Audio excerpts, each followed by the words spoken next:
OP scored 72% on his physics test, which had a mean mark of 65% and a standard deviation of 8%, and 76% on his chemistry test, which had a mean mark of 69% and a standard deviation of 10%. Josie said that OP did better on chemistry as his mark was higher. Is this true if we consider z-scores?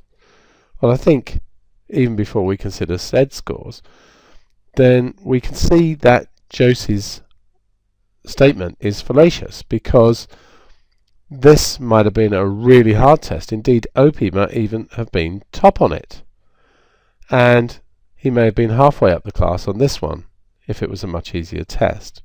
So z-scores is a much better way of comparing. So let's look at his physics score. So we know that z is equal to x minus mu over sigma.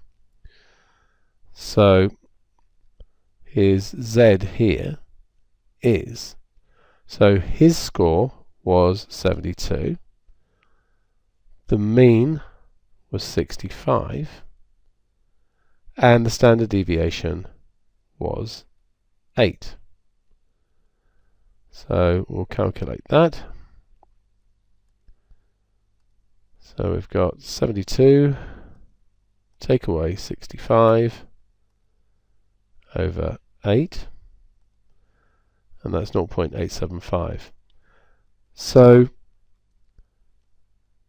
it's only 0.875 standard deviations, but the fact it's positive means above the mean. So he scored above the mean, and that's how z-scores work. If you are above the mean, you get a positive score, and the larger the positive number, the better you did. So let's have a look at his chemistry.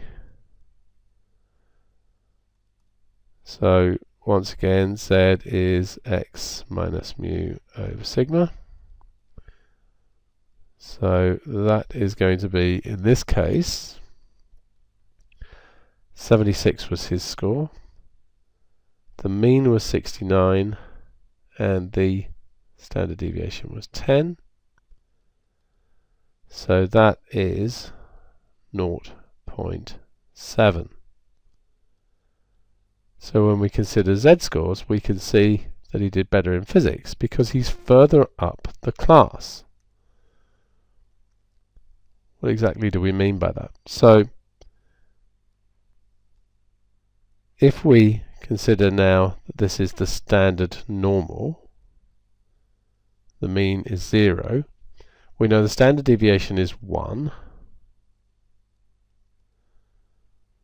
So on his physics, he scored 0.875 standard deviations above the mean, so around here.